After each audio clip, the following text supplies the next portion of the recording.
Inna wa satuna wa ta'ala yumsiku iku ngeker sapa Allah, ngendhalekno sapa Allah samawati ing pira-pira langit wal arda lan ngendhalekno bumi. Allah itu yang mengatur mengendalikan langit dan bumi antazula supaya ora aslek apa langit dan bumi, tidak bergeser atau tidak gugur atau tidak jatuh, ora aslek. Ayam na'u tegese nyegah sapa ta'ala guma ing samawatan arat minaz zawali saking zawal, saking aslek, ora Jawa aslek bergeser. Wala in zalata in amsakahuma min ahadin min ba'di.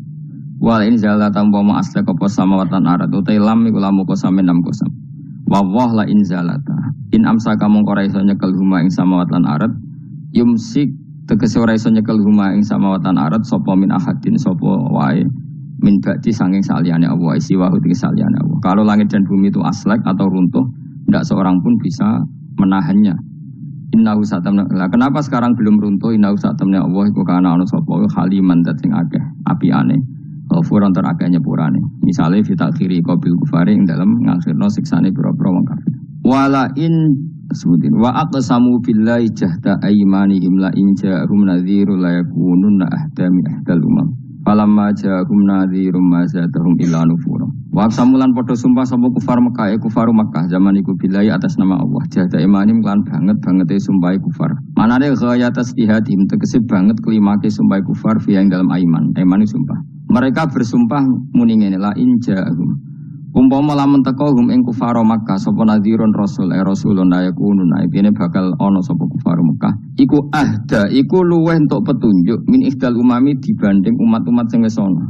Mereka bersumpah dari kafir Mekah kalau kita punya rasul pasti lebih mendapat hidayah daripada Yahudi Nasrani. Min ihdal umam, ayil Yahudi disang Yahudi wan Nasara lan Nasrani wa khirihim lan Yahudi Yahudi Nasrani. Ayya wahidatin tegese dine salah suci min hasangking ikilah umam. Lamar au semangsane padha ngerti sapa kufaru Mekah min takdzibi ba'dihim saking oleh ngorono sebagian Yahudi Nasrani badan sebagian. Iskolat misalnya nalikane ngucap sapa Yahudi ngomentari laisatin Nasara ala syai. Nasrani itu tidak siapa-siapa. Wa qalatin Nasara laisatul yahudu ala syai. Falamma ja'a mongko semangsane teko hum ing kufaru Mekah sapa nadhirun rasul rupane Muhammadin sallallahu alaihi wasallam mazadahum ila nufura. Mongko ora nambahi apa rasul hum ing kufar ay maji'u tisikane rasul ila nufuran kecuali dadi menjauh sangka kebenaran tafaudan tegese menjauh anil huda sanging petunjuk. Mergo istikbaron krana sombong fil ardi ing dalam bumi. Sombong anil imani sanging iman. Utai dawuh istikbaron maf'ulun dadi maf'ul. Wa ma kana lan ora ana sapa Allahu li'jizah supaya ngapusno ing Allah apa min sein perkara apa wae. Manane yasbiquhu wa yufawwitu. Tegese ora bakal disi apa sa'ing Allah wa yufawwitu lan iso nglolosno apa sa'ing Allah. Kalau Allah berkehendak ndak ada yang bisa menyalip kehendak Allah.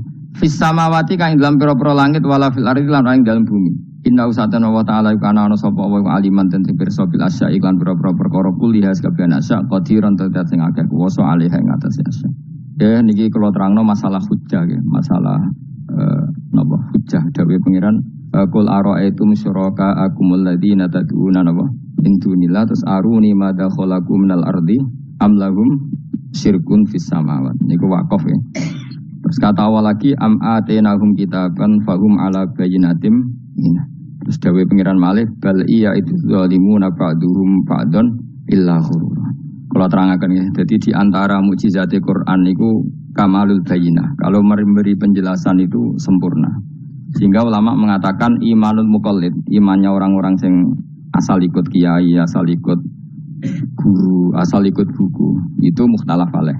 Bahkan saya sendiri cenderung mengatakan iman itu tidak diterima. Karena manusia dibekali akal, inginnya Allah itu dengan akal itu dia punya kepermanenan iman, punya kepermanenan iman dan dengan itu dia imannya mujma'aleh mesti diterima oleh Allah Subhanahu wa ta'ala karena binadzori soheh dengan logika yang benar dan logika yang benar itu gampang sekali. Beberapa ulama tentu tahu sekali, bukan sekedar tahu sekali karena itu diajarkan Allah dan Rasul. Misalnya begini, kata Allah, saya kalau baca ayat-ayat ini itu sering nangis karena Allah yang Tuhan itu sebenarnya tidak butuh kita. Saya ulang lagi, Allah yang Tuhan itu tidak butuh kita, juga tidak butuh iman kita. Tapi Allah ingin hambanya itu berakal ya, karena agama itu liqaumi yaqilun, sehingga berpikirnya benar. Misalnya gini kata Allah, enggak apa-apa kamu menuhankan selain saya itu tidak apa-apa kata Allah. Enggak apa-apa Yesus kamu katakan Tuhan enggak apa-apa, kamu katakan batu Tuhan enggak apa-apa.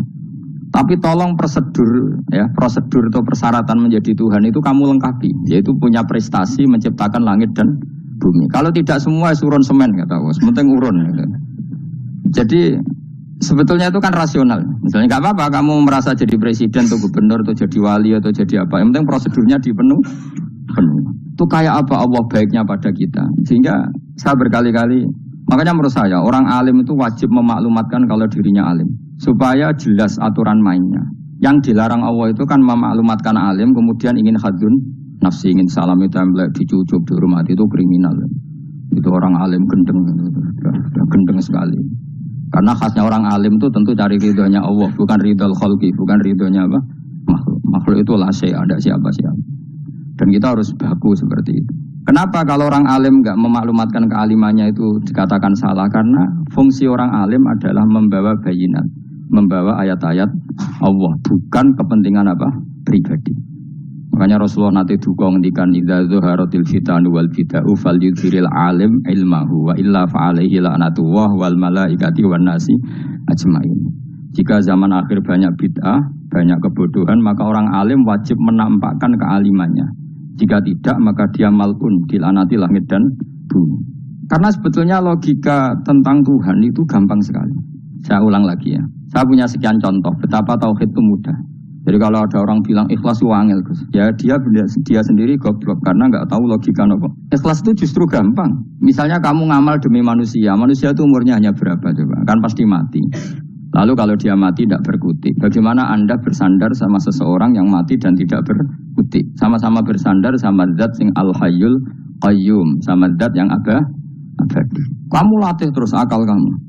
Misalnya saya punya jamaah banyak, mereka itu kan nggak jelas surganya. Kok harap-harap syafaatnya piye? Soalnya jamaahku pun rokok kabeh. Kan nggak mungkin nyafaati saya. Atau mereka mlebu swarga kabeh, wis do sibuk kelon dewi dadari. Mungkin ya ndak ngurusi saya. Jadi dua kemungkinan itu sama-sama ndak ngurusi saya. Mlebu neraka ya rasanya nyafaati kan mlebu swarga. Do sibuk napa? Ngeloni widadari karena trauma di bocah elek melarat macam-macam. Sehingga kiainya saja wis ora takok Gus Baneng iki wis ora takok. Seribet dhewe no. Nah, tentu saya juga sibuk sowan pangeran sudah itu makom saya sudah sibuk sowan pangeran. Kowe pesta seks sing kula sowan pangeran. Wa swargame ayate pokoke inna ansa'na gunna napa? Insa'a faja'alna gunna. Abkaro bar kelon dadi perawan neh berarti keloni berarti. Seribet. Kula insyaallah melok daftar sing fa'ama ingkana minal muqarrabin farauhu warihan. Jadi surganya muqarrabin itu enggak ada sifatnya. Di situ enggak dibakas bidadari makan-makan enggak, tapi farauhu warihan. Satu surga yang sifatnya rohani karena enggak bisa disifati. Tapi saya daftar di situ ya hanya beberapa jam. Baru itu gabung kon. Sawangane kok taruh rasane wong ayu juga keberatan. Ya tapi saya tentu punya dua kelas, punya kartu premium dan ekonomi. Saya enggak tertarik lah daftar yang premium dok nanti repot loh. Saya itu sering nangis kalau baca ayat seperti ini. Bagaimana Allah yang Tuhan kemudian enggak butuh apa-apa, tapi Allah saking baiknya itu membuat tatanan logika kita. Saya tidak akan bosan-bosan sampai sowan Allah. Bahkan andaikan saya masuk surga dengan paham ini, saya milih paham ini. Karena paham ini itu menguntungkan agama li'ilai kalimatillah. Sementara masuk surga itu hadun nafsi. Banyak ulama mengatakan, kenapa Anda tidak ingin mati? Padahal Anda mati masuk surga. Katanya, saya takut kehilangan momen sujud. Karena sujud adalah hak Allah. Sementara surga itu hakun nafsi. Keinginan saya. Tentu saya mendahulukan hak Allah ala hakin nafsi. Itu makam-makam yang, dan itu nggak bisa kamu copy paste. Orang yang pada kelasnya akan merasakan seperti itu. Dan kamu tidak perlu minat, malah paham. Jadi sudah dengar saja, apa? Dengar saja. Begini misalnya, saya berkali-kali bilang, kenapa ulama dulu? Saya ini kan di Sarang juga ngajar tauhid. Dulu saya ngajar kubrul yakiniyat di beberapa madrasah, termasuk di Sidogiri saya juga ngajar tauhid. Di sini saya ngajar tafsir, tapi yang saya titikkan juga tauhid. Begini, saya hidup di dunia ini terutama saya memang ingin menerangkan tauhid sebagaimana Allah menerangkan. Begini ya. Jubair bin Mut'im, saya tidak bosan-bosan cerita ini. Jubair bin Mut'im itu termasuk dahiyatul Arab, cerdas-cerdasnya orang Arab. Dia ditunjuk sebagai negosiator untuk membebaskan Asra Badrin, tawanan perang Badar yang kalah dan ditawan Rasulullah dan para sahabat. Kemudian harus ditebus dengan uang. Oke, disepakati terus. Singkat cerita Jubair bin Mut'im itu datang ke Madinah. Dulu karena tidak ada hotel, tidak ada penginapan, ya memang nginepnya orang musyrik itu di masjid. Ya sehingga itu lazim saja. Kamu tidak usah jadi liberal kemudian bilang musyrik boleh di masjid, ya tidak perlu seperti itu. Kamu juga tidak perlu goblok mengatakan nggak ada ceritanya orang musyrik nginep di masjid karena ya ada tarikhnya seperti itu. Jadi tidak perlu goblok, ya tidak perlu liberal. Paham ya? Kalau kamu bilang wah, nangono wong musyrik oleh nginep di masjid, kamu liberal. Padahal konteksnya dulu memang nggak ada hotel. Tapi kalau bilang nggak sama sekali juga goblok karena sejarahnya pernah ada. Milih nanti goblok apa liberal? Apa milih jelas? Nggak milih aja, ngaco aja. 01 apa 02 apa 00. Milih mana? Goblok, liberal, nggak milih. Nah, ketika Jubair bin Mut'im itu datang, lala Nabi itu sholat maghrib ngimami. Nabi baca surat Wattur wa kitabim mastur fi rabbim mansur wal baitil ma'mur. Kemudian di pertengahan surat At-Tur itu kan ada ayat yang menurut saya itu sangat bagus. Sehingga di kamar saya, di rumah saya itu tak figur ayat itu. Bahwa kita harus dilatih berpikir. Kata Allah memulai argumentasinya, am khuliqu min ghairi syai'in. Apakah kejadian alam raya ini seisinya tentu diciptakan tanpa sebab. Misalnya begini, alam raya ini kata orang nihilisme atau komunis atau orang-orang paham nihilisme, itu kan dimulai dari ketiadaan. Ini kan goblok sekali, berarti kalau alam ini kadung wujud, kamu kan tahu kan langit bumi sekarang kan wujud. Ya, langit bumi sekarang kan jelas wujud. Berarti logikanya adalah al-adamu yakhluqu makhlukon, sesuatu yang enggak ada menciptakan sesuatu yang itu kan aneh. Di mana-mana al-adam ketiadaan itu tidak mungkin yakhluqu syai'an atau yu'athiru syai'an. Ketiadaan itu tidak mungkin mengefekti sesuatu yang ada. Wong kamu sebut tidak ada itu berarti tidak mungkin bisa berbuat apa kalau namanya tidak ada. Sekarang alam raya ini dimulai dari ketiadaan. Terus kamu simpulkan sesuatu yang enggak ada menciptakan yang ada, itu gendeng apa enggak? Oh ya gendeng sarap kan. Orang usah dipatahin wong gendeng Berno yang mau mati dewi. Jadi makanya Quran menanyakan mereka, am khuliqu min ghairi syai'in. Apa alam yang kadung wujud ini kemudian disebabkan oleh sesuatu yang tidak ada? Lalu kalau sesuatu yang ada pasti diwujudkan oleh yang ada. Nah, karena yang ada ini pencipta harus berstatus super. Nah, super ini oleh ulama disebut wajibil wujud. Maka Allah bersifat super, wujud yang paling prima, yang kausa prima. Karena pencipta tentu kelasnya harus di atas yang diciptakan. Makanya disebut, ulama dulu menyebut Allah itu apa? Wajibil wujud.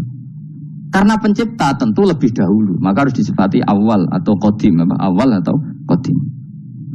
Kayak apa Allah mendidik kita? Am khuliqu min ghairi syai'in. Terus Allah bilang gini, ya gak apa-apa, yang menciptakan gak saya, gak apa-apa kata Allah. Tapi amhumul khaliqun, kamu saja yang menciptakan, gak apa-apa. Tapi syaratnya kalian juga harus merasa pernah ikut menciptakan langit bumi. Am khalaqus samawati wal ardh. Jadi, enggak apa-apa kamu merasa Tuhan, enggak apa-apa. Yang penting kamu merasa ikut nembok langit, ikut ngecor apa? Langit. Ya pokoknya ikut bikin. Terus kata Allah, bala yukinun. Kamu tak suruh merasa menciptakan langit bumi, kamu juga enggak merasa iya. Memang ya mereka merasa enggak kan. Akhirnya Jubair bin Mut'im saking enggak kuatnya. Am khalaqus samawati wal ardh bala yukinun. Amin tahum khuzubu. Sama Allah dibombardir seperti itu. Dia datangi Rasulullah, ya Muhammad, logika itu tidak meninggalkan akal saya. Matarok tali akli nasihan. Akal saya habis Muhammad. Saya iman saja. Saya tidak cukup punya logika untuk melawan argumentasi ayat yang kamu baca. Saya iman saja. Terus iman. Makanya kalau ada logika nihilisme bahwa sebelum alam ini adalah ketiadaan, lalu pertanyaannya bagaimana mungkin ketiadaan menciptakan yang ada? Di mana-mana ketiadaan itu la yu'athiru syai'an wa la yakhluqu syai'an. Jenenge wae tiada. Tiada itu ya enggak ada fungsinya, ya enggak ada efeknya, enggak ada prestasinya. Ya pokoknya namanya enggak ada ya enggak ada. Nah, ini penting saya utarakan. Terus di sini Allah mengulang lagi, enggak apa-apa yang lainnya kamu katakan Tuhan jadi mitra saya enggak apa-apa. Tapi tolong kata Allah, aruni madza khalaqu minal ardi, tunjukkan ke kami prestasi dia ikut bikin bumi. Kita tahu misalnya Yesus, Isa lahir di bumi. Bumi sama Yesus dulu mana? Dulu bumi, dia lahirnya di bumi. Lalu dia melata di bumi, jalan-jalan. Kemudian dia mengatakan ini bumi Tuhannya saya. Jadi bumi kok enak, bisa aku sih. Tua aku sih, bodoh-bodoh pangeran aku dong. Lebih apa? Tua. Jadi Allah itu gampang sekali. Nah sekarang orang iman itu kuwajo semua. Makanya ndak wali-wali. Imane mbek Allah taklid, jaluke aneh-aneh, njuk bojo ayu, sugih, jabatan. Bela Allah secara hujah aja enggak pernah, sudah minta. Makanya kita ini hidup di zaman yang saraf masal. Lho kula nu njaluk pangeran akeh-akeh kuwi isin. Coba kamu bela Tuhan tuh pernah bela apa? Bela Tuhan tuh gampang dengan argumentasi al-hujjah Yang supaya agama ini tamkin fil ard, benar-benar mapan dalam logika. Yaitu tadi di mana-mana yang namanya sebab itu amrun wujudiyun, di mana-mana sebab itu sesuatunya harus wujud. Paling tidak kita sudah menolak nihilisme. Nihilisme. Lah wujud karena wujud awal harus berstatus prima. Lah prima itu dalam bahasa ulama disebut wajibil wujud. Makanya ulama dulu ngelatih kita itu pertama Allah itu siapa? Zat sing wajibil wujud. Itu satu filosofi yang luar biasa. Nah, kemudian setelah itu ada setan-setan kecil yang nganggur, yang iseng. Nah itu nggak usah kamu perhatikan. Tinggal delok TV, ngopi, terus tinggal nyate kelata. Enggak saya tamak, pingsan dia. Sokor-sokor stres dia. Dugaan saya, setan saya gue pingsan, kurang gizi. Karena memang setelah itu setan juga udah gini. Lalu sebelum Allah jangan-jangan ada wujud yang lain. Lalu Allah sendiri awal mulanya gimana? Kata Nabi, jika ada pertanyaan seperti itu kamu harus berhenti. Tinggal delok TV atau tinggal delok dangdutan. Ya kalau kepeksa apa-apa, kelasem aja. Saya tidak menghalalkan tapi kan sudah kamu lakukan. Karena itu lebih baik ketimbang pertanyaan filsafat. Banyak orang yang dulu sholat ketika sekolah filsafat tidak sholat. Alasannya sampai menemukan jati diri itu Tuhan. Dan itu bahaya sekali karena Nabi berkali-kali bilang kamu jangan mikir tentang Allah pasti rusak.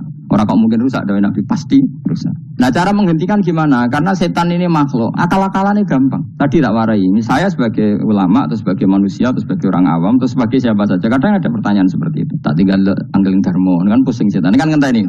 Wah ngenteni bar lo anggelin dharma. Bariku aku lesu mangan mie, bar mangan mie waret turu. Kan dia ngenteni terus mau bikin was-was lagi. Ternyata saya sibuk kan nggak bisa masuk deh. Bangun tidur aku selali pertanyaan tadi. Dinteni. Nah, dia masuk lagi aku sibuk ngajak anak jalan-jalan. Jadi saya kalau jalan-jalan di pasar itu wis enteni santai wae. Itu memang resep dari Rasulullah. Jangan sampai orang terjebak filsafat yang sampai menanyakan eksistensi Tuhan. Dan dia tidak mau iman, tidak mau sholat, tidak mau puasa sampai menemukan Tuhan itu siapa. Itu jelas minas syaitonir rajim, itu perilaku setan. Makanya Rasulullah setiap ditanya sahabat gitu itu Nabi guyu-guyu. Dan guyunya Nabi itu kata Nabi, baguslah kalau kamu takut Tuhan kalah kata Nabi. Nabi gojok gitu. Maka ada ulama yang punya seni berargumentasi yaitu Imam Ghazali. Jika setan tanya kamu lalu sebelum Allah jangan-jangan ada wujud yang sebelum Allah. Kata Imam Ghazali ya itu saja yang Tuhan, yang Allah ini enggak jadi Tuhan. Ya berarti wujud sebelum Allah itu yang benar-benar Allah. Kalau kamu bayangkan lagi, jangan-jangan sebelum itu ada wujud lagi. Ya itu saja yang benar-benar Allah. Sehingga tetap Allah itu menang terus. Paham ya? Yang jelas jangan sampai didahului Adam. Karena kalau didahului Adam lebih ngeri lagi. Karena sesuatu yang enggak ada menciptakan yang ada itu lebih buruk lagi menurut akal. Menurut apa akal? Nah daripada kamu enggak salim Imam Ghazali, tinggal saja ndelok. Tadi ndelok sinetron. Itu yang lucu aja. Tidak sih lucu-lucu. Pendelok apa mencari Tuhan. Pokoknya saya aneh-aneh, saya mau goblok-goblok, saya lucu-lucu, saya perane wong apa. Saya sering diprotesi saya, Gus Salim jenengan kok sering delok sinetron sing ana dialog wong goblok-goblok. Wong goblok itu menarik cara kula. Apa ya? Cara pandang itu di luar dugaan saya karena lalu berkali-kali loh kalah wong goblok. Jadi makanya ini tak ceritani beberapa kali yang jari Gus Pak cerdas berkali-kali kalah wong goblok. Ada seorang santri itu ingin dibelikan bapaknya itu sepeda motor. Bapaknya wong desa, senengane ngurmat sapi wedhus. Lah menurut saya ya orang tuanya itu mampu lah, sangat mampu untuk beli itu. Pak mbok ditukokno mawon wong sepeda motor. Kata bapaknya, "Anakku nu jog mondok tak goblok, Gus. Wong njaluk kok sepeda motor, njaluk mobil ora ya goblok." Lah kok goblok, Pak? Jenenge donya iku Gus, sing lahirno donya kok sapi ku ndek anak, wedhus ndek anak jenenge donya. Di mana-mana jenenge donya sing lahirno donya. Iki donya kok mangan donya. Mergo motor iku kan tuku bensin, mobil. Iku cara dekne iku goblok Gus. Batin berarti kabeh kiai goblok perkarane tuku donya sing ngentekno donya. Cara dekne donya iku sing lahirno donya. Batin kok pinter iki batin. Untungnya saya ini ulama ya, ahli tafsir ya malu. Sebenarnya kalah itu ya malu. Tapi saya sebagai orang objektif fair, itu teori benar apa? Jadi donya itu ya sing lahirno donya. Donya kok mangan donya itu goblok. Untungnya dia dengan saya itu jaraknya 5 kilo 7 kilo karena di situ. Lala dia diterkon sepeda motor, aku tetap mau kalah. Pak, nanti jalan kaki saja. Karena kalau pakai motor ini kegoblokan kata saya. Terus mendingan nih, loh Gus mau kalah tadi.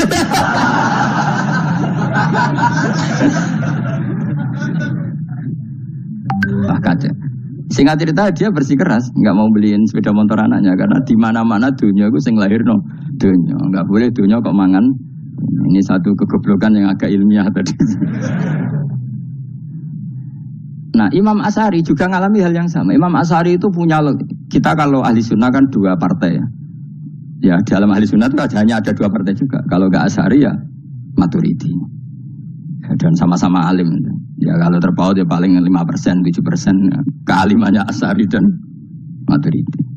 Imam Asy'ari itu bikin logika yang jelimet seperti saya sekarang ini. Logikanya yang jelimet, tapi permanen. Jadi yang saya ajarkan tadi itu logika yang jelimet tapi apa? Permanen. Karena tadi alam raya ini kadung wujud. Kalau kadung wujud pasti pewujudnya yang menciptakan wujud pasti adalah kewujudan. Karena al-adam la yu'athiru syai'an. Di mana-mana kenihilan tidak yu'athiru syai'an. Ya sepakat ya, gampang kan? Tentu wujud ini prima disebut wajibil wujud. Lalu Imam Asy'ari itu bersikeras. Kalau imanul muqall itu tidak diterima. Sebanyak keberatan ulama, tapi Nabi nyatanya yaktafi bi imanil Arab al-khalina anin nadzur. Nabi nyatanya mencukupkan imannya orang-orang Bedui yang mereka itu kayaknya tidak bisa mikir. Ya, Nabi yaktafi bi imanil Arab itu wong desa al-khalina anin nadzur yang mereka itu tidak bisa apa? Berpikir. Ingat cerita Imam Asy'ari survei. Coba ayo kita tanya orang-orang kampung. Ternyata kegoblokan orang kampung itu ya ilmiah, masyhur itu. Imam Asy'ari saja harus belajar dari wong awam, wong goblok-goblok. Kita kok ingin ya Badawi bima arafta rabbak. Kowe kok iman be Allah itu bima arafta rabbak. Lalu kamu tahu Tuhan kamu atas nama apa? Dengan logika apa? Jawabnya enak ya.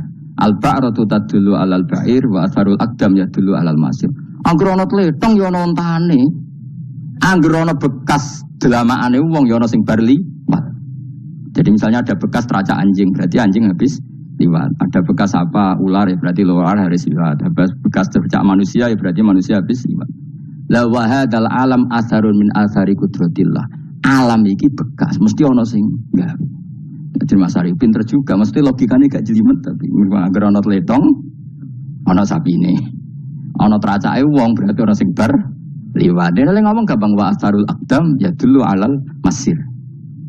Nah, terus Imam Asy'ari habis itu ngendikan, ya sudahlah dengan logika apa saja. Meskipun karena zori hadal Arabi sebagaimana cara berpikir Bedui ini, sementing ada natur. Apa ada? Ada natur. Ya natur apa saja. Misalnya orang ahli matematika mungkin bilang angka dimulai dari 1. 0 itu akal-akalane Khawarizm. Mergo ini kebingungan nulis 10. Tapi tetap angka itu dimulai dari 1. Kalau misalnya 1 untuk mecah kesulitan ya harus dimulai 0,1. Tidak bisa 0 tok. Jadi 0 dulu itu untuk mematahkan kalau jumlah itu tidak sampai 1. Tapi faktanya jumlah itu kan pasti 1 karena dimulai dari wajibil wujud. Khawarizm itu ya pintar matematika. Saya juga punya ilmu hisabnya Khawarizm. Itu kan dia karena kebingungan angka pecah. Misalnya 1 tidak sampai 2, mau tidak mau harus ditulis 1,5 misalnya. Paham ya? Nah, lalu kalau sebelum 1 tetap dia harus 0,5. Lalu hakikat 0,5 itu kan bagian dari wujud apa bagian dari Adam? Tetap bagian dari wujud. Jadi 0,5 itu kan khayal kuliah. Tawari ya. Mungkin saya ada ahli matematika ala wong kampus, tapi saya tahu Kang, ala Islam itu lebih gampang. Misalnya gini. Sesuatu itu kadung kamu putuskan itu satuannya 1. Tentu ketika separuh kamu katakan baru separuh. Tapi sebetulnya ketika satuan itu kamu katakan 10, yang separuh itu sudah 5. Itu kan terserah sing bagi, no? Terserah sing bagi. Iya dong, misalnya 1 juta, 5-nya artinya apa coba? 500 ribu kan. Sekarang kalau 100 ribu, 5-nya jadi berapa? 50. Kalau 1,5 jadi. Nah itu kan terserah satuannya apa? Tapi tetap dari 0,5 itu tetap menunjuk sesuatu yang wujud. Yaitu 5-nya sebetulnya apa? 5 yang separuh tadi. Paham sih kalau maksud? Tetap nggak bisa sesuatu dimulai dari apa? 0. Nah, makanya kata Abdul Hamid Khan kalau dalam mendidik tauhid itu gampang saja tadi. Alam raya ini kadung maujud. Kalau kadung maujud pasti disebabkan oleh sesuatu yang wujud. Karena wujud pencipta harus berstatus prima. Lah prima ini atau premium ini kita sifati wajibil wujud. Atau kamu katakan apalah kausa prima atau musabibul asbab. Nah kelirunya kita dalam berislam itu kritiknya para ulama. kita ini nyebut Allah dulu baru menceritakan status Allah. Kalau zaman Nabi itu dibalik. Status wajibil wujud itu kita terangkan dulu, baru yang oleh Islam itu namanya Allah. Paham ya? Kan beda, misalnya gini logikanya gini. Kamu ketemu orang ateis. Saya ulang lagi, kamu ketemu orang ateis. Terus kamu ditanya, lalu alam ini yang menciptakan siapa? Allah Jalla Jalaluh. Mesti kan tanya, man huwa Allah? Allah itu siapa? Kalau dulu Islam mengajarkan enggak gitu. Surat pertama turun apa coba? Iqra. Iqra itu gak nyebut kata Allah. Iqra bismi rabbika. Rabbika itu siapa? Alladzi khalaq. Sebutlah nama Tuhan yang berhak menyandang